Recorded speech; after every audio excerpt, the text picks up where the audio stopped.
Good morning, video games. Welcome to Filthy Casuals, a podcast about video games, hosted today by only one extremely kind and knowledgeable boy. Ben is in Japan. He is giving a keynote address at the Body Pillow conference. We wish him the best over there. I'm sure it's going to be fantastic if you're heading over to check that out.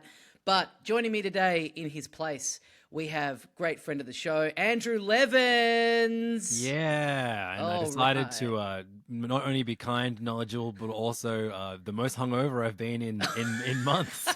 Really? Yeah. Wow. And this sounds like a bit like I'm doing like what I said about what Ben's doing right now.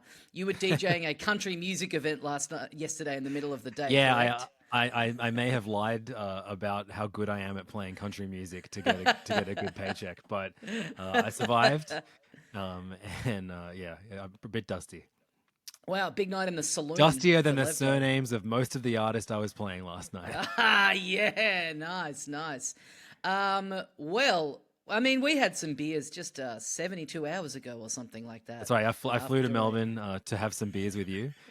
you, And you before that, flew. I was like, hey, while we're here, You flew to Melbourne to have beers at this random little bar next to the MCG. You really came down to see the sights. But we were in attendance at a wonderful event, the Nintendo Switch 2 hands-on experience that you came down to Melbourne for. We both checked it out. It was a 4-hour session that we were in there for. These were the events that they've kind of put on around the world. They were open to like a kind of a lottery system, ticketed to the public just after the Switch 2 got properly announced. But they also, I assume they did this in every city. They had like the day before, they had like a press only event yeah, with like media event. significantly less people in it. So it was you and I had a really fun time looking at the when you picked up your name tag. Everyone's kind of name tag had like what outlet they're from on it, and had a really good time seeing who else was in attendance. There were quite a few people from Officeworks there, which I found interesting. Yeah, a lot of just like I guess like reps from places that sell Nintendo products, Yep, or yep, yep. or might consider selling Nintendo products in the future. In Officeworks' case, Well, yeah, there was at one point where we were like, when you were doing stuff in mouse mode, you were sort of seated at this like large desk, and I was like, "Is this where the Officeworks kickback comes into it?" I reckon They've it's even provided the nerdier. desks. I reckon it's so Officeworks can figure out if they want to stock micro SD express cards, Ah, good call, good which is call. the main way you upgrade the storage on the Switch 2. Yeah, which we were looking at online after the event when we were at the pub. I mean, as an event where, obviously you invite media along to kind of talk about the product and let people know and hopefully shift some more units that way. But even just the immediate effect of us getting on the My Nintendo store straight afterwards while we we're at the pub and just buying GameCube controllers and I didn't think I needed one, but like this was like this was such an amazing afternoon that I'm already deep in the pocket of the Switch 2. I yeah, pre-ordered it the moment that I could, yeah. and I thought, getting the Switch 2, getting a Pro controller, maybe I'm good now. But no, How wrong you this were. day has sold me not just on the GameCube controller, but now I definitely need that camera because Yeah. what I played at the camera was so much fun too. So Where can I order this big desk from? Is that on the My yeah, Nintendo yeah. store? How can I order an Officeworks name badge? But why don't we go through the day kind of as chronologically as possible? Because when we got there, kind of like out in the lobby before we went into the main hall, they had just like a couple of Switch 2s kind of set up there, which I thought was nice. Before you go into the event, you get out of the way of just like, let's feel how the Joy-Cons feel to snap Yeah, in and out. It was kind of they nice to be weren't able to do that early on. they weren't turned on or anything like that. There No, was no game in them. You could just it's pure hardware, baby. yeah, pure getting the tactile feel of the system. But yeah, the snapping the Joy-Con on and off, it feels great. It's got like a new little a kind of a little paddle thing at the back A to button sort of like release it. feels very very cool. Yeah, I'm not someone who really, I don't really ever play with the Joy-Con outside of handheld mode, but I mean, you would remember too, like that original Switch, the first time you slid those Joy-Con off, it kind of felt like you were going to snap them off. Oh, I I mean, think, I've got kids who play Just Dance and yeah, countless multiplayer games, so I'm snapping them things off every day. yeah, And they get over time they loosen up a bit, but that first kind of feel of getting them off, you're like, are these meant to come off? They feel pretty they feel pretty glued on there. And whenever they're putting the wrist straps on, Right. they're always like, you know, half the time I've got to be called into the room because they've put them on the upside down and now they're stuck. and they've negated that now the wrist straps are magnetic too. They were really, really fun to take on and off. Yeah. So yeah, that was kind of fun to get a hold of it. I mean, not a big surprise there. A lot's been written about how it's like marginally bigger, but it does have a bit more of a heft. Yeah, a bit more of a heft. It feels a little more techy, a little more kind of sleek. The sort of the edges, I think on the back of the Joy-Con are like a bit more like rounded off, so it's kind of got a bit of a smoother feel to it. But then we got led into a big room where we were kind of paired up with people to play basically two-player Grand Prix races of Mario Kart World, one in handheld mode and one on the screen. I think that was kind of how they shepherded everyone through it, right? Yeah, and funnily enough, this was like actually the least exciting part of the day for me, because it was, I guess, playing the most known quantity, which is, you know, yeah, you get to scroll through the character roster, but you were just playing a race of Mario Kart. But we all quickly learned that was not, you know, that's this mode that we were playing is not the real reason. Yeah, again, I like this sort of thing. The main way anyone's playing Mario Kart, you know. Yeah, I kind of thought this was like structured really well. How they kind of like led you into totally. this room. I'm not down on it. I just Oh think no, it was, funnily, I was like, oh, I guess Mario Kart's pretty good, I guess. Yeah, but, it's kind of like smart expectation managing and sort of making you all sit down and do the one thing at the same time before you kind of like get let loose on the show floor. We also got a sneak peek of a wonderful new advertising campaign that they have dropping for the Switch 2, which, in terms of what I thought of it, I would like to plead the fifth due to my involvement in the comedy industry. It's Andy of the Australian radio duo Hamish and Andy, and two sports guys. Yeah, a couple of Geelong football players, I think. Three men who don't seem like they've ever held a game controller in their life. Hanging out. That is what they were doing, and roasting each other for not being good at Mario Kart. Yeah, video chatting with each other. Look, I can believe that these guys would play Mario Kart, but I don't think they're breaking the camera out and getting on video chat. There's no way. But yeah, this was like it was kind of a. You're right. It was like a bit of a known quantity. It was also the way it was set up. It was like you'd choose the Grand Prix, and then it would just kind of drop you in just like a random one-off race. And like I kind of thought, oh, we'll play a Grand Prix and we'll get to experience the thing where you do the race and then you drive to the next course. But it literally was just like you did one track and then it kicked you out of the demo. Yeah. And yeah, I mean, I think because we did a bit of a deep dive history of the Mario Kart games on a Patreon bonus episode recently, and they've kind of, over the course of them, they sort of really have shifted them up stylistically quite a bit from one to the other. And this is kind of, I think it speaks to the really strong art direction that is in 8 specifically, that like, you kind of look at like when they first revealed this game, to me it kind of looked like a lot more of the same. You know, visually they've kind of kept a lot of the same. The little like effects when you do the tricks in the air and all that stuff looks really, really familiar from playing 8. And you know, this isn't a criticism, but you're right. Like, just playing those couple of races was just like, this is Mario Kart. Mario Kart. I'm pumped to play a new one, but yeah, I really wanted to kind of be let loose on all the other stuff.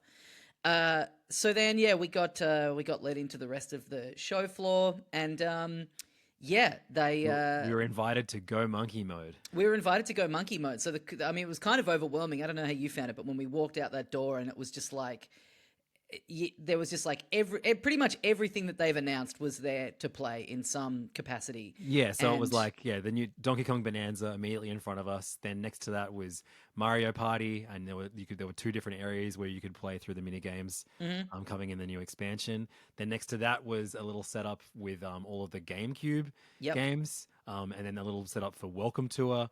Then next to that was what's wheelchair basketball called again? Drag X Drive.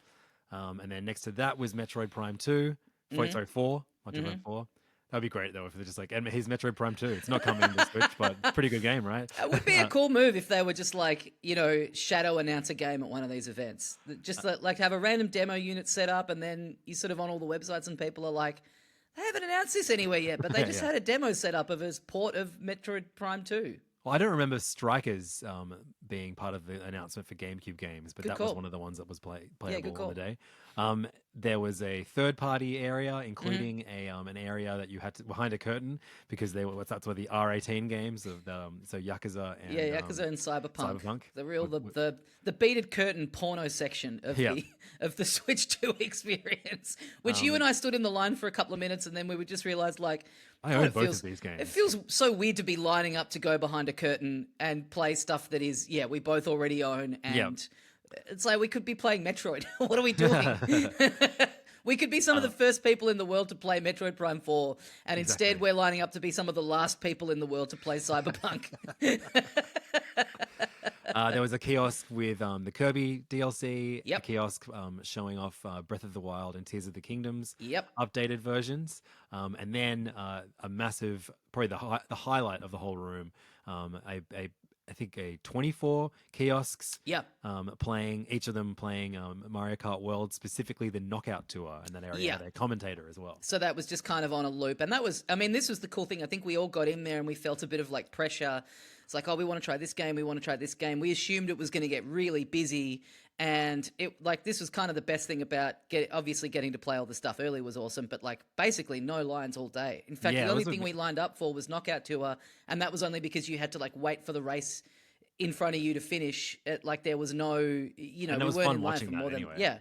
we weren't in line for more than like 5 minutes to do that, I don't think. So yeah, it was from that initial stress of like, oh god, which one should we go to first? Because it's everything's gonna fill up. Like the whole day we were just kind of floating around, able to just. At a certain point, we were like, oh, this is like all the people that are going to be here. We're going to be able to just try everything today. This is sick. Yeah, and I really hit a point where I was like, I think I've done everything I want to do, instead of like Which going, yeah, oh god, I didn't get to do that. Like, yeah, I think we had like another hour left on our session, and we were like, we've kind of done everything, and we've Yeah. done a couple of things a couple of times. It feels weird to be leaving this early, but we've been very lucky. We kind of got to do everything. So, but yeah, let's kind of go through chronologically what we did. So we made a beeline for the big man himself. This was the other big thing that I was really excited to try out was Donkey Kong Bonanza. yeah. I will say one small bit of critical feedback I have for the day is that the chairs were way too close to the televisions, Oh yeah, and I got like I started to feel like really sick just Yeah. from going monkey mode like 6 centimeters away from a gigantic OLED. Yeah, Yeah. yeah, it's pretty funny when you get like at all those little kiosks. They're like, now there's a chair here, or you can stand if you want. And you're like, I mean, the cable's only got so much reach on it. Like, I'm pretty locked into where I'm going to be. But Yeah, yeah, I that's felt a lot better when I was standing.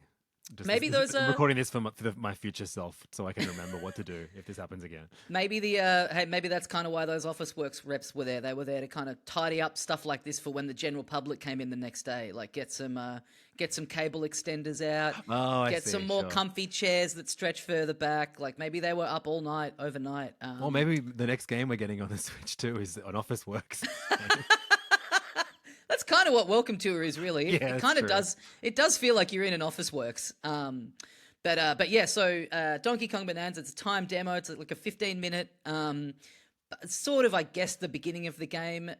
This was like it was fun to actually be controlling it, but I feel like, I mean, I've been just absorbed. This and Mario Kart. I've just been absorbing so many YouTube deep dives and kind of first impressions videos. So it's all stuff I've seen like dozens of times in other videos, but. It was fun to be monkeying around.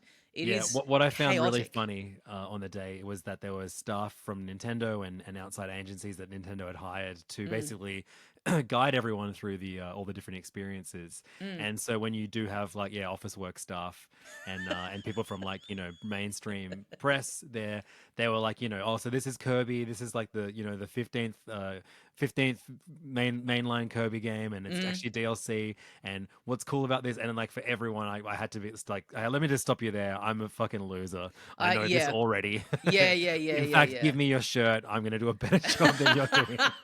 You're right. There's some people who you can tell are like as deep in the weeds as we are, and then you can tell there's other people that are like contractors who've really boned up in the last week, and they're sort Yeah. of reciting the press release, and you're like, hey, I'm going to give you the next 5 minutes off. You don't need to be explaining the right stick to me. You don't, because it is a bit of Yeah. a mix. Like, there were like people there from, 7 News and what, there were people around who you could tell were like media who were like not like obsessive games media, that probably were a little more, surface level with their appreciation of this stuff. But Yeah, I had to remind him a few times that, yes, I know he's not an actual donkey.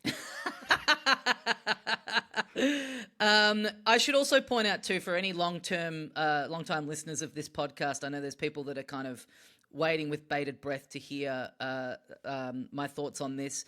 Unfortunately, the venue that we were at, it was different to the venue that we went to the Switch 1 experience at. It was it's like in where the Rod Laver Arena complex is, and it was like a big room with no windows in it on the ground floor. So I did not see any helicopters during the day. I know that's something that people will be wanting to hear if they listen to our wrap-up of the Switch 1 experience. So no, I guess the Officeworks reps were my equivalent this time around of the of the helicopter. But yeah, what did you think of? Look forward to those jokes 8 years from now. The Switch 3 experience? Sorry guys, Officeworks has gone out of business since the Switch 2 came out. But yeah, there was a bit of dust on the floor that I found particularly funny that I'm now going to talk about for 25 minutes. But what did you think of DK Bonanza? I had a really good time with it. I think it is like genuinely chaotic. You can like there's 3 punch buttons, like three different buttons do different punches, which is great. Yeah. And you can truly smash up, down, all around. Like if you see a big brown wall in front of you, you can just punch through it and suddenly you're in another room. Yeah, it's really, I think it's doing it like a deceptive amount. I mean, there's been people that are critical of the Switch 2 kind of saying it's not enough of a leap up, it's just a bit more of the same. But I think when you see Mario Kart World and DK Bonanza as the big 2 first ones that they've announced, these games just would not be able to run on the other hardware. Like a racing game where the entire map, like global map, is all there and accessible in any race, and then a platformer where you can grab and destroy, like the entire environment is malleable. Like that takes a lot of power that, you just would not be able to pull off with the Switch 1 hardware. Yeah, but I think, when you're viewing this from a demo standpoint, there are limitations to how destructible the terrain is, and I found myself clipping a little bit, or it would show me like, DK just kind of like hovering in between two background images. It's a little like that, isn't it? Yeah, when you've got something that is so, I would get used to that when playing it for a long time. Whereas and knowing the limitations, knowing what not to do with the camera while I play. Yeah, whereas totally. When you play one of these demos, you don't necessarily want to follow the path. You just want to fuck around in the world for a bit. Yeah, and I guess too, like the early areas are going to be a lot more corridor-like. They're kind of funneling you towards like tutorials, and so presumably the rest of the game maybe is a bit more like open environments where those kind of narrow spaces that you get clipped in is not going to be an issue. Like I found this really fun to play. They still haven't confirmed that this is the Odyssey developers, right? Like, I don't think they've actually said that at any point, even though it so clearly is. Yeah, I don't know why they're keeping that so close to the vest. But anyway. Odyssey with bananas. Yeah, basically. Big bananas. I mean, what I love about this is that, I liked Donkey Kong 64, but I feel like sometimes he's one of those characters where I didn't really feel like there was anything that inherently Donkey Kong about Donkey Kong 64, even though like it's, there's set in a jungle and whatever, but the actual stuff that you're doing was like, oh, this could just be a Banjo-Kazooie platformer. Like it didn't feel like it really took full advantage of the character, like whereas this, it's got a lot of that Mario Odyssey kind of flavor, but you're playing as Donkey Kong. You're punching stuff, you're ripping up the environment, you're doing stuff that actually makes you feel like, it's making good use of this character being in the game instead of just any other character. You're slapping the ground and chucking stuff around. It's a good time. It was fun. It definitely. I don't think it's one that really shows its best side off just with a 15-minute timed demo. And we talked about this afterwards. Like I always like forget at these demo things. I go into the mode of like how I would play it at home, and you're fucking around looking for everything, and then you're like, oh no, this isn't my save file. Like I'm going to have to do all of this again. Yep. Like just power through, and like you get kicked out at 15 minutes. And so you can make it to the end of the section that they want to show you off. I was like, no, I should be getting through and trying to find like the boss or the end of the area or as many different of the fun little things as I can. But it does seem like there's, yeah, heaps of that little, like I found a little room that had like a little challenge in it where I had to fight, 3 guys Hmm. and knock them out. It does seem like there's heaps of stuff to uncover by, yeah, pulling out chunks of the environment at the right space. And you have rocks that are essentially bombs. And yeah, you end up in this big lagoon area where you're meeting all these other little monkeys that are, giving you these little quests to do and stuff. Like, I just love how this game looks. I love the visual design of it. I love Donkey Kong's personality in it, and it feels super fun to kind of be running around and slapping the ground as him. I'm pumped to see more of this. Yeah, same. And so, And again, it felt a little bit similar to how I felt about Mario Kart, where I was like, yeah, cool, I knew this is going to be fun, and it was. yeah, yeah. So yeah, from there we went to. Well, I think we split off, didn't we? Let's talk about the DLC levels of Kirby. Yeah, I went straight to Kirby. Not the most popular kiosk, but I'm a big time Kirby head from way back. And Well, I'll tell you what was cool about this one too is that this kiosk was the first time that I held the Pro controller, because all the other stuff we'd played so far was all the like Joy-Con in the grip, and Right. I'd pre-ordered the Pro controller. Kind of felt like, did I need to be doing this, because you can pair the original Pro controller with the Switch 2. But this thing feels fucking great. Like, it's Yeah, got this like beautiful like matte matte finish. finish. It Yeah, feels feels it unreal. feels like a it really, I've always loved how the Switch Pro controller feels. It's like my favorite controller. But you hold this new one and it's like, oh, that other one is a toy. This is like an Yeah, actual this is an actual piece of gear. And so yeah, I got to play like just like basically one level of those like DLC levels, the little expansion yeah. pack for Kirby. So there's like I don't know, something's fallen down from space and is affecting all of the levels from Forgotten Land.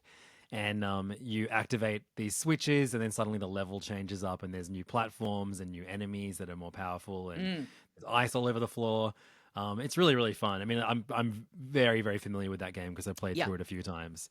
But I will happily play through it again and again, especially they're giving me new challenges. I mean, I was saying to you, I like, what I'm fine with, I'm fine with it being a paid upgrade and all that kind of stuff. And, I'm fine with the DLC coming out when it's coming out. I do wish that just the visual enhancements for the base game, I wish they were a day one thing. There's Sure. so many games that I think like weirdly will really benefit from that upgrade that they have not announced, if anything's happening with them yet. Like Bayonetta 3, for example, is a game that like desperately needs a bit of a visual overhaul, and I would love to play that game in the way that it kind of deserves to be played. There's like a handful of games that, like Xenoblade 3, I think would really benefit from it. I don't know if it's just they don't have the resources to be doing those upgrades with those teams that made those games, or what it is, or whether they're just kind of holding it off. But yeah, there's like a whole suite of games that I would be so excited to just dive into with a bit more.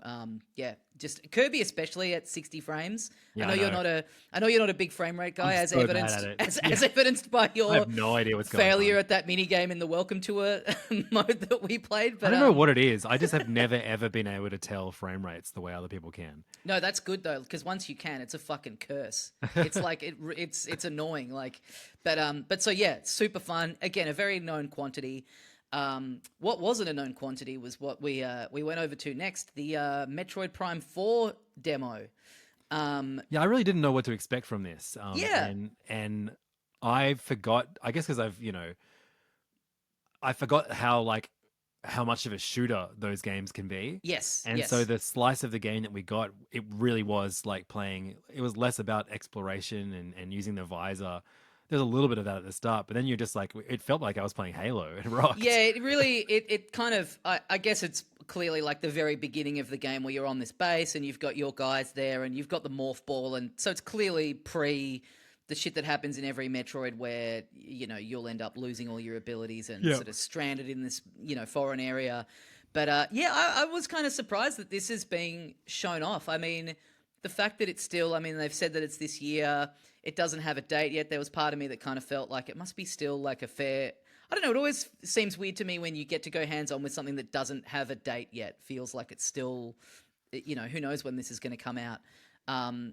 But yeah, I mean, I kept thinking, like, I can't believe this is also coming out on the Switch One. I would have loved to have seen a demo Oh, kiosk side by just for the side, that's comparison great. of like, I mean, I really like, if you're a fan, it's kind of, I mean, it's hard to imagine not everyone can afford a Switch 2 day one. I get it, but like, man, hold out. Like, I just I cannot love the imagine. idea of them setting up the Switch One on like the shittiest TV imaginable, and like pumping in like the smell of sewage like Yeah. just around that TV, and yeah, like Yeah, they get this old. I've told this so many times, but growing up, my friends had a friend at their school who'd gotten their family had gotten their TV secondhand from an airport, and they were watching they were watching The Matrix, and when they're in the right room, it's just got all the screen burn on it of like departures, oh, amazing. arrivals, like the Qantas logo like down the side of the Whoa. screen.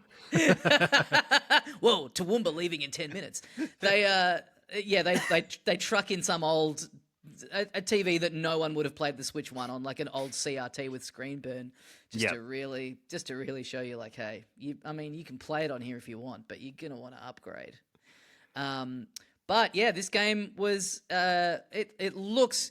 I mean, this was the big thing for the day. Was like, I'm such a fan of the way Nintendo do their art direction, and just seeing those visuals just kind of cooking a little bit more in like better resolution, better frame rates. Yeah, this game looks great. It feels great to play, and we were. I mean, it felt it did feel kind of, the setup was kind of weird. We're at this big desk playing in like Joy-Con sort of handheld separate mode, Joy-Con mode, not on the dock. And this was to show off the mouse mode. And the really cool thing about the mouse controls is that you don't need to go into a menu and No.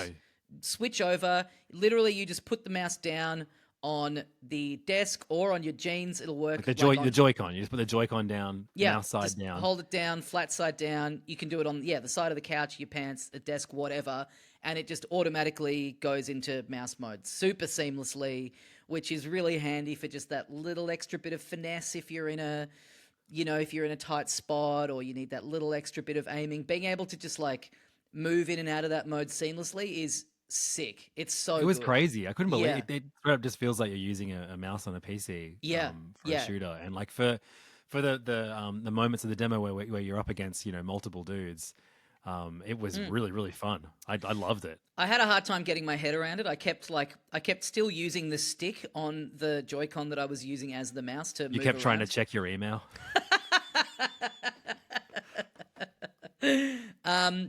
Yeah, I don't know, like we've said on this that the Joy-Con mouse functionality does feel like the thing that they always put in that they then don't ever end up doing anything with, like the HD rumble in the Switch One Joy-Cons, and you end up being a bit like, who cares? Like, Yeah.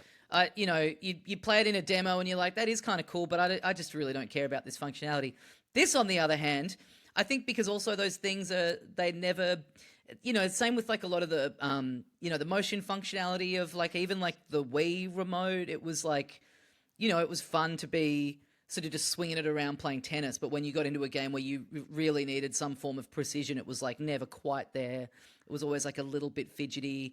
Yeah. This just feels great. And I really do hope that they and other developers kind of actually do lean in and use the mouse functionality, because it's Well, it seems like one a of the no-brainer first. for games like COD and stuff, right? Like, Absolutely. And I mean, it's like the first kind of one of these new sort of things that they've put in where it actually works one for one. It does work really seamlessly without it being like, I feel like it's such a bummer when you're at these demo events and they're showing off like, I remember playing ARMS at the Switch 1 event and they're like using the Joy-Con to punch, and it's like, it's just never not felt great. not quite one for one, and you swing your fists and it doesn't move on the screen, and the person running the demo has to be like, haha, oh yeah, you might have just gone at the wrong, like This is a new problem. they have to sort of like, they have to sort of, you can see them being like, oh, I've got to keep the positivity up, even though it's like, it's a little fiddly or whatever.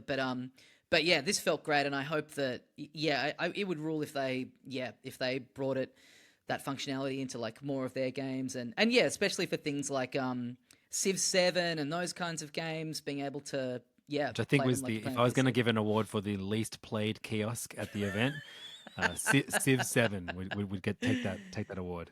Yeah, what was in the third party section? It was Civ 7, it was Hades Split 2, Fiction, Hades Split Fiction, 2, yeah. Hogwarts Legacy was there. Yeah, it's a couple of things where you're like, man, it's pretty funny to come in here and make a beeline for Yeah, finally. for Hogwarts Legacy. But also just seeing stuff like that kind of running, looking pretty decent on this thing is neat. Yeah. Yeah, totally. So yeah, from there I'm trying to think what we did next. Well, then I guess we went over. I went to the GameCube section, I think, and Yep. me and Dusha, who was with us, Mm-hmm. played F-Zero GX, Yep. which is real good. You can really easily make it go widescreen, but it still looks a little squished. So Okay. I'll be playing in the square. But this is the first place that I got to look at and hold the new GameCube wireless controller for Switch 2. I did not think I needed this game. I have the 64 controller for Switch, and I Yeah. never use it. Yeah. I just Yeah. wanted it. And this one though, I don't know. It looks so good. It has like ZR buttons like above it that don't affect the overall design of the controller. But then to hold again has this matte finish, this excellent weight to it. Yeah. And I was like, I I honestly need this. God, I thought need this. I thought you were doing a bit because we walked away and you were like, "How good is the GameCube controller? That's been my highlight of the day. I got to order one right now." I was like, "Are you kidding? There's been like a million opportunities for you." I mean, I saw something. I think it's like the most they've ever. It's the controller of theirs that they've like reissued the most over time because they had one for every like time they've brought out a new Smash. They've also brought out a GameCube controller for whatever. Because there's freaks that are obsessed with using the GameCube controller for whatever Smash. iteration of Smash Yeah. it is. You could get one for the Switch one. It's so funny for you to be at this event and be like, okay, I've finally been won over on the GameCube. They finally got me. They've tried to sell me one of these things about 8 times in a row now, and now I'm finally caving. But you know what? I did the exact same thing. It was such a no-brainer for me. It was just so good. I did not only did I get on and pre-order the GameCube controller, I went, while I'm here, I'll get the SNES and the NES ones as well. Fuck, they saw me coming a mile off. I got that, and I got the 256 gigabyte micro SD express card because, sure. Weirdly enough, the Mario branded one is like the cheapest one I could find. Yeah, right. Yeah. Through the Nintendo website. I mean, yeah, that's been the big thing, right? The I think the internal hardware or the internal storage can hold like 3 games or something like that. So 256, yeah, it's always 256 the gigabytes. case. You've got to like internal, yeah. You've got to get an SD card. Even now, I mean, you know, there's been so much talk about this. Even like a lot of the physical cards are like not going to have the game on them, so you can't save storage space either way. Like you are going to be downloading, but which is I don't know. I find that kind of brutal. But anyway. I remember Reggie trying to sell us on that for the Wii U, being like, it's just like moving your food around in the fridge. Yeah, I mean, I don't know. I like having. I get most things digitally, like because I either get a code or I'm just like, you know, I've got no impulse control. I want it now. Yeah, I'll be in bed at 10 p.m. and be like, it's time to download a new game. Yeah. But I just think that like this is the perfect time to try out the new Gex trilogy. Yeah, I just think there are always people in like parts of the world where you know their internet isn't quite up to scratch to be able to you know, I just think like anything that like needs a connection is like is kind of harsh, and especially from a game preservation point of view, it's kind of wild to think that like you can have a whole generation that just like at a certain point you won't, you know, why are you going in and buying the game in the box if it's only got a download in it? It just seems it seems and especially when from a wastage point of view, you know, from a landfill plastics point of view, it's like, okay, then just we're all trying to cut down on that stuff anyway. You're selling a box that literally has nothing in it. Feels kind of brutal in this day and age. There's some that have a code in it, and I agree with you, those are useless. But the ones that have the game key, like, yeah, I do wish that the game was on the cartridge, but at least then you can still lend that to somebody. That's true. Well, I mean, yeah, they've you can get this as part of the new firmware update where, it's basically you download the game and then if I'm not playing it, I can lend it to you like digitally, right? If we set up a family account, which is cool. That's a neat system. I've seen people critical of it. That I think there's like a version on Steam where you just have like you can have 5 people on the account and they can just play the game whenever. I've seen people be critical of the fact that you once I lend the game to you, like you then have it digitally and I don't have access to it. But it's like, yeah, that's lending something. If I give you a book, I can't buy a copy of the book and have 8 people be reading it at once. Like, I don't know. Anyway, from there, so GameCube games, I assume this is just like the day one launch, right? Was Soul Calibur 2, F-Zero GX, Wind Waker, and Mario Strikers. I played like 2 seconds of Wind Waker because like it was sort of the same with Breath of the Wild and Tears of the Kingdom. I ended up on a machine where I was just playing the game from the very beginning, and I was like, I mean, I don't really want to go through the worst part tutorial of every game, and intro cutscenes. I want to just be dropped in and sort of be moving around and get a feel for it. I want to stab Ganon in the head. I want to play this shit. Yeah, I want to be in one of the bits of the GameCube version that are just true busy work that they got rid of in the HD remake for the Wii U that I now don't have access to. It's bizarre. It's so bizarre. I don't get it. It's so strange. It sucks that we're not getting a proper widescreen HD release. It's so strange. All it is like a drag and drop, Like, give me that. I know. Just port. You don't need to do anything to it. Just why are they holding it close? I don't understand the rationale. It's strange. It's strange to finally have access to Wind Waker on a Switch console and just kind of know in the back of your head, like even like they would sell it for $80 and like yeah. I'm not saying that's good. I'm just saying that they would, and I don't understand why they're not. Yeah. Even like it's cool to have it on there and have it on there day one, but I was like playing through it and the like moving the camera with the C stick, it's like inverted from kind of what we've become used to with like the right stick for camera controls. And I was just like, oh yeah, that's right. I'm going to have to really sit down and play this in the mode of like, it's 2001 or you know what I mean? Like I'm going to have to actively engage. I can't just like pick this up as like a modern game on day one and be like, cool, I'm playing Wind Waker. I have to like put myself back in the like, now remember, this is how GameCube games used to feel. That is how I played and finished it though. So true. Yeah. And I don't think they sort of smoothed up a bit of the busy work stuff in the HD version, but apart from graphically, I don't think they changed too much about the like actual. They cut out a lot of it. There's just a very, very annoying quest where it sends you all over the map to find little pieces of, Triforce or some shit. I can't remember exactly what year it is, but like it goes for way too long, and they shortened it significantly in the Wii U version. Which is funny because the re-release of Paper Mario Thousand Year Door has left that sort of. There's a quest like that at the end of that. Where but that's because it's funny. You have to go back to like every area.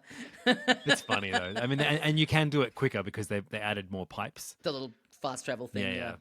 So that's cool. And there's obviously a ton of cool GameCube games that'll get ported over, and that as a selection on day one. Again, it's like I keep thinking about how much stuff there is to do on this day one, even as someone who engaged with the entire Switch library, even just playing the Zelda games again in a crisper, smoother setting, and being able to fire it up and play a bit of F-Zero.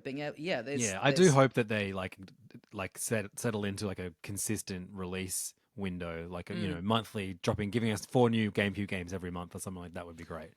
I hate the sporadic, hey, it's been 3.5 months. The Nintendo account just tweeted out that we're getting 3 Japan-only NES games that no one's ever heard of. It's funny, like they do seem to almost be thinking about that as a service in like 5 years' time. I mean, I'm saying there's a lot to do on this thing day one if you're a Switch devotee like we are, but if you're coming to this brand new, like if you're getting this out of the box and you didn't have a Switch 1 and you get that Switch Online account, you're getting, the whole NES, SNES, 64, Mega Drive, Game Boy, all of those libraries are just there. They've got pretty much everything on there that you could want. So like the effect of going in now is, but if you're someone who, signs up for the online thing day one, you really are being dripped. And I often forget, like it's not until like, 8 months later that I properly check in and go like, oh shit, they added Perfect Dark and they added all this stuff to it that I just kind of have been checked out of because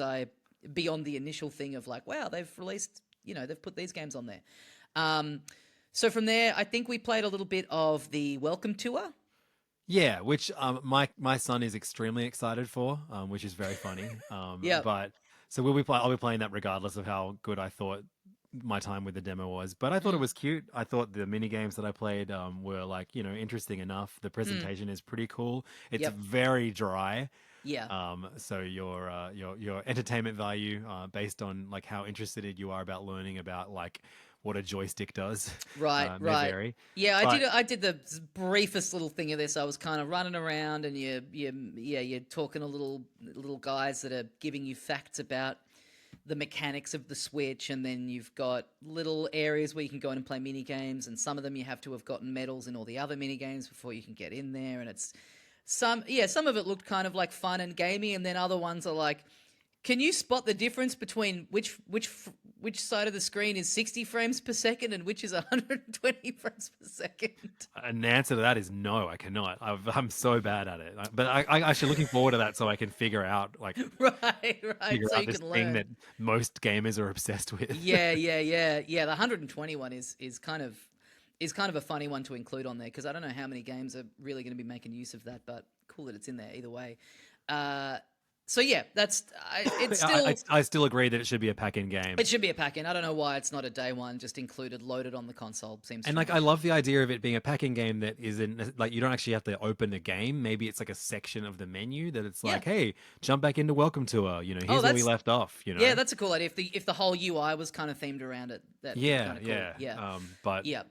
they're doing it this way instead, Yeah, I which mean, is we could talk for hours about a game like this where we're like, what if they put the Pikmin in there and it had like a little bit more riz to it? But they didn't, and they won't.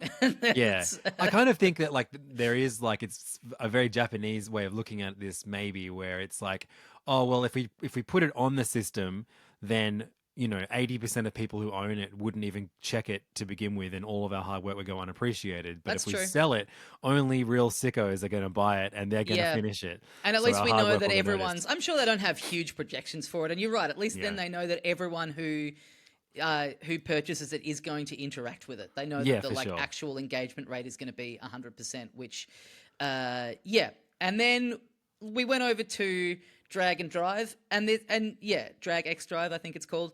This is my low light for the Yeah, day. we had such a great day, and obviously so sick for us to both be in positions with our quote unquote work where we get to do stuff like this. It's just so sick, and yeah, don't want to be negative, but this just didn't really do it for me. At I all. Like I I really went in there going like, it looks pretty compared to every other like shiny, colorful Nintendo property. This looks very dull yep and corporate looking. yep But I was like, maybe the gameplay is going to like really change the way I think about this. But I found the controls so hard to get my like brain across. yeah. It never felt comfortable, fun, like things that If I want in a game. Yeah, it kind of feels like it's tried to go too much for like really making you feel one for one like if you don't know what this game is, by the way, it's like wheelchair basketball. So you're using the Joy-Con, both of them, the left and right one, in mouse mode, and you're like this one, we were saying before, they will work in mouse mode just on the leg of your pants or on the arm of your couch or whatever. This one, I feel like to do the rolling, like you really would need to be seated at a desk because you are big having to strides, like yeah. take these big movements with it.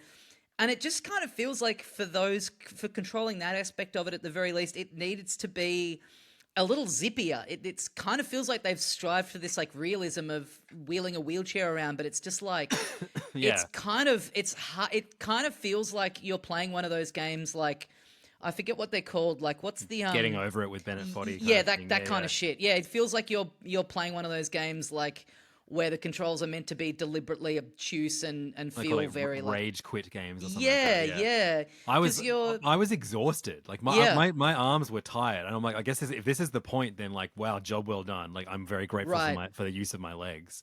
Yeah. But Once we were in, so we did you were like it's 3-on-3, so we all had to do like a little tutorial first, which took ages, which I think says a lot about so long. the accessibility of the game. And then we got thrown into a competitive match, and there were elements to it that were kind of fun. I do like I think again it shows off the versatility of the Joy-Con and especially the mouse mode where you're kind of like wheeling along with both hands, and then once you've got the ball, you just kind of raise your hand and sort of chuck it, and it like throws the ball into the net. And that felt kind of nice and seamless to me. Like I like how that kind of functions. Yeah, as soon as it realizes that you're holding the Joy-Con upright, you're holding the ball and ready to shoot. Yeah. And I did get a 3-pointer, so I don't want yeah. to hear anyone say that the only reason I don't like it is because I'm bad at it. I was like by the numbers the best from our group at the game. Right. Yeah. Look at the scoreboard. Yeah. I'm kind of wondering like how much there is to it as well. Like we did the tutorial and then we played a match, but it's not really the sort of game where it feels like you can have like, oh, there's like 20 different like you've got to be in a real like a square, basketball sort of shaped arena. Like it doesn't feel like all the characters look the same. Like there's no arms. Like yeah. Like I don't really like arms as a game, but I can't deny how much effort went into creating such a cool world, all these awesome looking characters, the soundtrack rocks. This just felt so sterile and like it's almost almost like the Mario Kart people, which you can totally see is this like the Switch UI people? Yeah. If you like the very, very simplistic menu system that the Switch has, you're gonna love Drag and Drive. Do we know like how much is this game? Like I don't really we don't know anything about it. We don't even know if it's coming out this year, I don't think. Yeah. I mean, I don't know. Again, I don't want to be a downer on what was a great day, but this was like literally everything else at this event. I was like, even the stuff that I had been going in thinking like, yeah, whatever, it looks cool, but I can probably give it a pass. Everything else in the day like won me over. This was like the one thing where I was like, yeah, I'll be not worrying about this. I don't really know. Yeah. I don't get it. Well, let's talk about one of the things I was kind of whatever about that I was instantly won over, and that was Super Mario Party Jamboree. Yeah. This was like, there was like a little kiosk set up where you could play a bunch of the new mini games that use the mouse. And then behind that, there was a curtained off area that all day when we would walk past, I could hear people in there screaming. Like they were watching a horror movie. Yeah, what is going on? Is there some like roller coaster that we get to go in there and go? I couldn't work out what was happening back there. But so the first thing we did was, a bunch of the new mini games that used the mouse mode. There was one where we had to sort through Bowser's emails, which was a banger, as good as a Mario Party mini game gets. So fun. I love how they just you and me destroyed at it too. Oh, absolutely. Some of the Mario Party mini games that have like, and this is kind of the interesting thing too about like Welcome Tour and Drag X Drive. There'll be Mario Party games that have basically no visual flair to them whatsoever. Like this is literally a mouse pointer grabbing an envelope. Like there's like no characters on screen. There's no like, you know what I mean? When you're actually playing the game, it's so static, but it still has like so much more charm in it than something like Drag X Drive. You know what I mean? Like even just like the most minimal approach. What else did we play? We played one that was like a little like maze where you had to like click and drag a little toad and kind of guide him through and not hit the walls because they're electrified. There's air hockey, which the mouse works like super well for. And again, like the mouse, like this is the most they've ever had some kind of functionality like this where it just feels perfect. It just feels one for one. You're not having to give it any concessions or say like, you've sort of got to be standing in the exact right position for it. It's just, it feels like a game really, where it's good. all about precision, where you're having to like guide something around. Like, I really hope they do an update of like Mario Maker or like a new Mario Paint or. Well, even within Mario Party Jamboree, if we get, did you ever play the Toad Factory mode of that game? We had to like remember. You had to like, it was kind of like Lemmings in a way. Like that with the mouse mode could be fun too. Yeah, or like a new Mario versus Donkey Kong where you're like guiding the minis around. Yeah. There's so many things they've got sitting in the back, sitting in the chamber that they could put some cool mouse functionality into. Was that all the games we played? We played. I can't remember the other ones, but three's enough. All fun. I mean, we went round the back into like a curtained off area. Yeah. Where I got partnered with a Nintendo staffer who was a lot of fun. Who was They deployed her perfectly. They weren't Yep. squandering her on just telling people how to control in Hogwarts Legacy. They were like, let's get this. This is our star player. We Yeah, got to get absolutely. her front and center of Jamboree TV. So I was like, I'm still not entirely sold on the camera. I unfortunately Andy Lee's video explaining how he and his mates from footy are going to play Mario Kart with it didn't really sell me on it. I But gotta say, the one thing I don't know, you would have played the Mario Kart, the arcade machine, and I do think and there's a few arcade games that do this. They take the little photo of you at the start of the race, yeah. and Well, then the you Wii kind U of used to do that too. got your little avatar up the top of the racer, and like that, the camera functionality, basically doing that in Mario Kart. I'm like, it is pretty sick That's to fun. have an immediate visual representation of where your mate is on the course. Is kind of cool.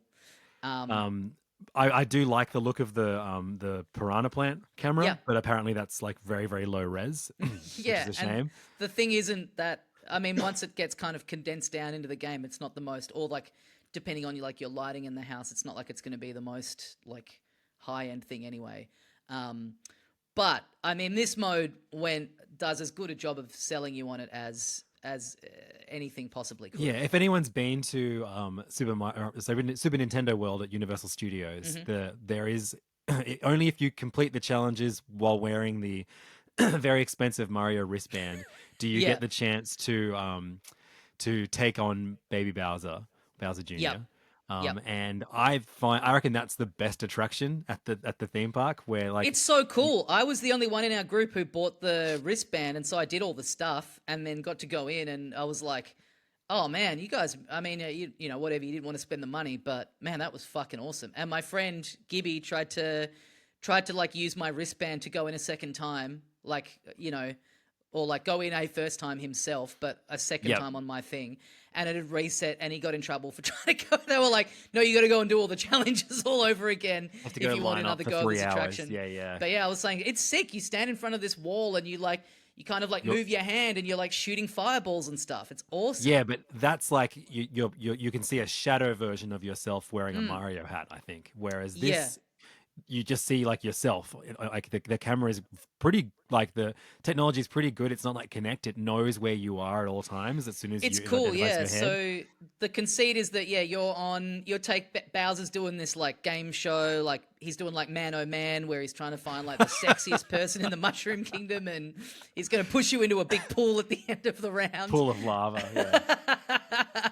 And it's like, it's truly, you know, this is, I think you would agree, like being like 40 or whatever, and like having such a lifelong connection to these games, and there still is that little bit of sauce that they Lifelong put in connection there. to the show Man Oh Man. That little bit of sauce that they put in the games that just like you really feel that pull of being a kid all over again. And That's like, why when they don't do it, like in Dragon Drive, I Yeah. just feel it's absent so much. And right, I 100%. never get it. Yeah. 100%. But like the effect in this game, the little cutscene where it's like Bowser introducing his show, and they cut to the audience, and it's a whole bunch of little toads there, like, "Yay, we got studio tickets to see. Has Bowser been paying attention? Yay!" Yeah. And then a little pipe comes up, and real life comes kind of out of the pipe, and you're like in this studio. It's just like, it's so cool. It just is. It's like, I'm in the game. I'm literally in the game. It looks awesome. It's such a cool effect. It's like so hard to not be won over by it. And then the games themselves, the mini games actually work. Like I remember when Wario Snapped came out Right. on 3DS. It's like, you know, DSi. It's a bunch of like mini games that use the Nintendo DS's camera, and it was so garbage. Like none of them could register anything, Yep. especially if you weren't white. I don't know. Do you remember that? No, I don't remember Oh, that. man. It's like Oh my god. look up, everyone Google Wario Snapped racist. Oh and, my you'll God. have a great afternoon. But Oh my god. but this is this was like a really, really fun. First mini game was like you had to smash the question block as many times as possible. Yep. So you got to like pump your fist up in the air. I worked out you could do both fists, so Yep. I dominated that one, got cocky. We lost Yep. overall, but I won Yep. that first one. And then the second one was like, you're wearing a little hat and Goombas are falling down from the sky, and you've got to like kind of tilt your Balance. head to like balance as Actually, many I of them will in a say little this tower is as you can. wasn't quite as responsive as I hoped it would be, but it Yeah. wasn't to a frustrating level. It definitely did. Like when you get in there, it's like got a little square that it wants you to kind of put all of your heads in the camera and sort of like register where you are. And then there were like a couple of times where I felt myself kind of like moving outside of the little the the like field that it had for you. It does definitely feel like there'll be a little bit of tweaking in your own home setup to just kind of know where, like, okay, this is where we've all got to stand, like this is where we've got to have it set up, like this is kind of how to. And there is like an unsaid rule that when you're playing these like kind of motion games that, 1 out of 10 or 5 may not work as well as it should. Yeah. And then there was another one where Bowser would do like a stance and a big roar, and you had to like, and this is what we'd been able to hear. You had this to match his energy. shrieking and hooting and hollering all day as we were walking past this curtained off area. You really went nuts in the third round of that mini game. I could not compete. Yeah. Very impressive. Yeah, it was. It's fun. It's like you're right. I mean, like any motion control stuff. Yeah, it's an unsaid thing. You sort of have to just sweep it under the rug a bit. And you just, I don't know, I just found this whole mode so easy to just fully buy into, of just like, yes, when Daddy Bowser beckons me, I am going to go absolute sicko mode. Well, at he was this like, challenge. congratulations to the winners. I can't remember if you guys got like crowns on your heads or something like that. And then it goes, and now I have to give the losers their punishment. And it cut to me and the Nintendo staffer, and then he breathed fire on us. Yeah, that's right. Yeah. Awesome. So great. She works for the company. Yeah. He's like... What's HR going to say about this, Bowser? He's like Homer driving around the cart and playing Mr. Burns' head like a bongo drum. When he's quit. So yeah, that was yeah. Unfortunately, I was texting a lot of people when I got out. I was like, there'll be no surprises here, but they've got me. I am going to buy the camera. Unfortunately, it was really fun. Like I was saying afterwards, like. Mario Party games, they do as good of a job as they can. Like they've always got the little kind of practice round that you do before a mini game. Like they try to make it as accessible for just like you've got mates around who've never played it before. Being able to get everyone into the game, but there still is that element of like if you're the one that owns it and you're having people around that haven't played these games before. It's like introducing people to a new board game where it's like a little arduous to begin with, where you're like, oh, so in That's this the one, Y button. in this one, you're the doing ZR this, button. and you're doing this. And there just is something about the immediacy of like, it's a camera, it's just telling you on the screen, do this, and you just move your body. There's no controls to explain. And yeah, I mean, this is like, I think this is a really smart move to just like do something like this out of the gates with like a game that they've already got there. A lot of people probably already have, and it's just like a little upgrade mode for it that they can kind of roll out in the first year. But man, I really hope they do like a fully fledged camera game that's not like a 1-2 switch, that's like a Mario or Wario theme. It's gotta be a WarioWare. Come on. Yeah, We but gotta get the something that's got like that good, like, yeah, I'm excited to have a party with this Bowser TV mode and just like have some friends around, and it's like it's super accessible. Like it's going to be really fun for parties if it's like it's going to get such a big run in this house. The kids are going to be obsessed. Yeah. Quick Zelda. We played a little bit of Zelda. Yep. And it looks great. And we didn't really get to test out any of the new functionality, like the Zelda notes or anything like that. Known quantity. I just wanted to I just kind of wanted to get eyes on it running at 60 frames and in the higher resolution. The the save that got loaded for me of Tears of the Kingdom was up in the Sky Temple, and I was like, oh, this, because I've seen people kind of demo this, the thing of it, you from the sky, you get that sense of like how things aren't kind of like loading in, and it, really does give you a good impression of like how much better the hardware is making this game run. And so I was like, okay, cool. So I jumped off the edge, and it was like really early on in the save where they hadn't gotten the glider yet. So I just plummeted to my death in 4K. It was awesome. Perfect. But then, yeah, finally, this is the absolute highlight of the day for me. We went back and played this 3 times. And that is the Mario Kart World Knockout Tour mode. Yes. And as we mentioned earlier, there's 20. Was it 24 or 12? I think it was 20. It was 24. Oh, Yeah, wait. no, it might have been. It might have been like 18, I think. Right. There was a huge number of setups Yep. and a commentator, Hmm. and so once enough players were on board, um, it gave us like a big chunk of the game, the free roaming mode. What's it called Well, again? so this is cool. Is like it's when you're waiting to get in a lobby with everyone, you're in the free roam mode. And I had seen some stuff written online about other people that had been to these hands-on things where when you when for the whole day when you're playing Mario Kart World, they had the smart steering on, the steering assist thing, so you Yeah. kind of can't go too far off the track. And I'd seen people speculate like, oh, maybe that speaks to like, there's some functionality about like you really can drive off the course just even in a Grand Prix, and they want to keep that locked down. And so I kind of thought, oh, we're not really going to be able to like push up against the walls of this too much. But the first time we went through this mode, we were in this we're in this waiting area and this big track that's up in the sky.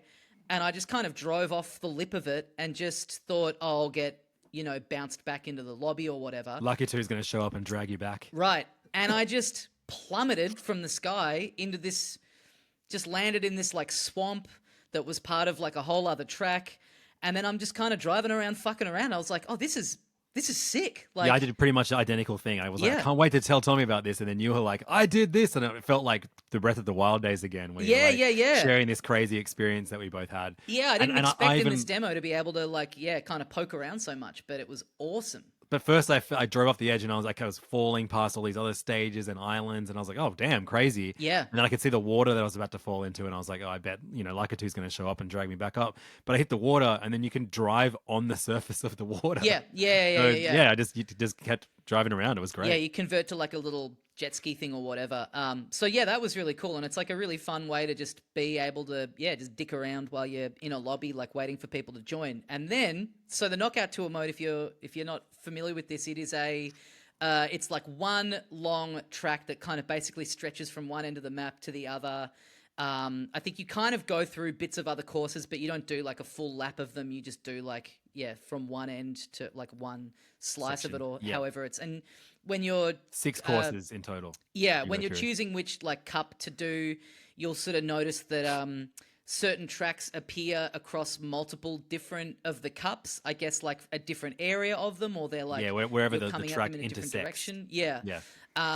And so you go through kind of 6 checkpoints, and at each checkpoint you're having to finish at a certain position or above, or you get eliminated. So it's like so you basically start battle with royale. there are six courses, 6 races, I guess, that make up the full tour. There's no break between any of them. It's just ongoing. You start with 24 races, and the final races, it only has 4. Yeah. So each race knocks out 4 races. Yep. And there was a lot of tension to like make sure you're in that, like, the top 16, the top 12. Yeah, so as you're getting closer to the checkpoint, you get this like sort of colored effect around the side of the screen that's kind of saying, hey, you're getting close to the checkpoint, and if you're one below the cutoff point, it's tense. And I don't really get competitive when I play games. I just like playing the games. I don't really care if I win or not.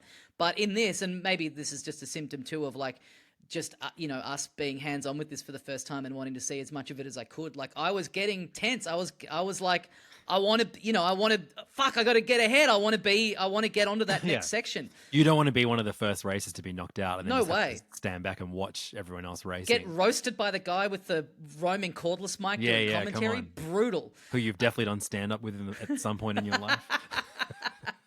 I mean, look, I respect to him. I've done that job before, and it's tough. It is tough being on mic all day in a way where people sort of aren't really watching you, and most people at the event would rather you shut up so that they can hear the in-game sound effects and music. But that's like my one thing that that was definitely lacking was music from the games themselves. Yeah, I kind of wanted to be able to especially hear Mario a bit more Kart. of I have no idea what that game sounds like, which is something to look forward to. Yeah, but the effect of like driving, like doing this cross country sort of race is, I think the whole thing of it being it's all in the one map. It's kind of a bit like if you're just playing a Grand Prix, and even like driving between the courses, like from what I've seen of that mode shown off, it's like it is very segmented. It's like you finish the race, and then there's like a results screen and a loading screen, and then you go on to like the bit where you drive from that course to the next course. But this just being one long, big, continuous thing, you go through so many different environments, and it really does feel like by the time that you get to the end of this that you have gone on this huge journey. Like, it really does sell the idea that this is all in one map, and you go from like the city to then you're in the desert, and then you're in the like, you see this like gradual kind of like the way that the environments Yeah. kind of bleed into each other is awesome. And there are so many moments within these courses that, like, at one point I realized we were driving like the opposite, like we were driving from one side of the street to the other, as Yep. opposed to driving on the roads, we were driving across them. Yep. And I was like, how did this happen? And then Yeah. suddenly we're like, yeah, just so many crazy things. And like, I would be in like really, really safe fifth place or something like that. And then I get hit by 3 shells in a row, and suddenly I'm in 21st place. Yeah. I'm like, oh God, I'm not going to make it. Right. I mean, that's the other thing. They've made a big deal about this having 24 races in it, and how that's the most they've ever had. And I feel like they've done that before, where they've upped the number of people in the race, and that's kind of always felt like much of a muchness to me, because it's like, well, yeah, you widen the courses to fit those people in, so it doesn't. The effect of that has never really made the games feel too different to me from one to the next. But this, like having 24 in a race, like you really do feel it, especially when it is like a long race. The courses are so big, there's so much going on. Like, it really does feel, especially when you're in a big scrum of people, you really do notice that difference. Like, this would feel different if it just had like 8 or 16 people in it. Like, it's kind of, to actually feel the effect of there being more people per race is cool. Yeah, absolutely. I think this is going to take over the world when it comes out. It's funny because I feel like the idea of like, oh, it's got Grand Prix and it's got new tracks, and you can kind of, you drive between, each new course in the Grand Prix, and it's got this free roam mode. I feel like this mode has almost been a little bit like in the press stuff for it, sort of not swept under the rug, but it's like this is the selling point. This is the front, and this is the bet to me of what we've seen and played. This is the best mode of it. This is the bit that is really front and center. This is the thing that's really made me super excited for this game. And like, yeah, I think this is going to be the one that, especially online, people go fucking banana. I mean, it's Mario Kart Fortnite, right? It's like, it's that formula that is so popular right now, but it's not just a rip off of an existing, like, oh, it's another shooter where well, this reminds me so much of like Sega Rally and stuff, where it's Right. like, you have to get to the checkpoint within this much time, or you're fucked. Yep. Yeah, this is just a different way of doing that. Just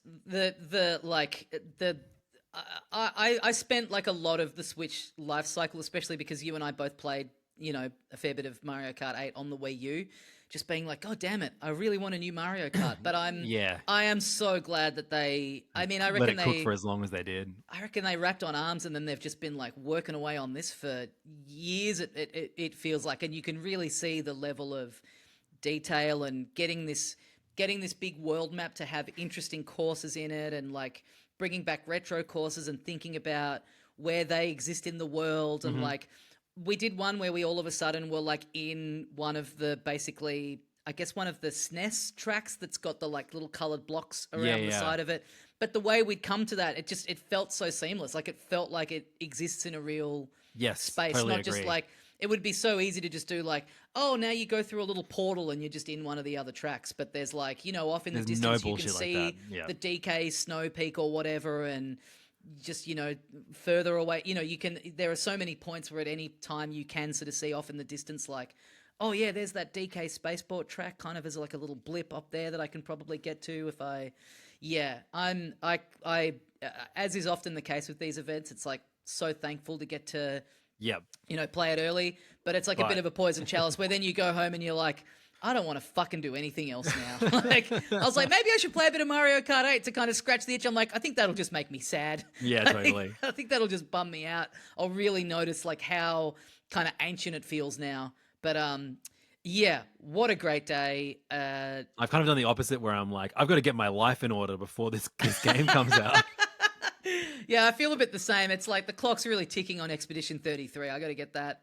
I got to get that finished off, because I think once this thing is out, I'm not going to do anything else for ages. And then, I mean, even just like that game, we get like we have a month, and then DK Bonanza is out. I booked a holiday with Lauren the other day to Vietnam, and I was kind of cross-referencing it against dates of like when new Switch games are out, which it feels like it's been a while since that was like a, a thing with traveling of like, oh, what am I going to have to play on the plane? Oh, we're going away like a week after DK comes out. That's sick. It's it's so exciting. I just to have an absolute no, just like if we had this with the Switch, we knew that we were going to have like one of the best games of all time at Right. launch, and I feel exactly the same way about Mario Kart World. I feel like this is going to be like the definitive Mario Kart Right. after, but and also like as big enough of a change that it needs after MK8 was the norm for so long. I'm so excited to learn so much more about that game through playing it. And Yeah, I really want to see like how like free roam mode relates to like unlocking stuff and like even the little thing of unlocking costumes and stuff. You could kind of do a bit of that in this build that we were playing. You could do the like drive through Yoshi thing where you would get a burger and then you'd get a new outfit on for but a bit. but we weren't getting any new outfits that weren't already accessible on the character select screen. Like we weren't. I think you unlock new ones of them through playing it in that way in the actual full game. We should say too, like the screen on this thing. I mean, I know a lot of people have. It's funny how I reckon 6 years ago most people didn't even know what OLED was, and now you see so many comments like, "Can't believe it doesn't have an OLED screen. This thing's a fucking rip-off." But the screen looks great. It's like so crisp. The resolution on it is like so much higher than the original Switch, and like when you see a picture of that like day one Switch now, like the bezels on the side of it, like it's the black borders are so thick, and like even this one going like further to the edges, it's like that's the main thing that makes it look like a real yeah. I mean, I would be surprised if like I still really do think that there was at some point going to be a mid-gen pro console that got kind of had to be scrapped, abandoned because of COVID. Yeah, I'd be shocked if they don't end up like now. They know if they play this right, this thing is going to last for such a long time.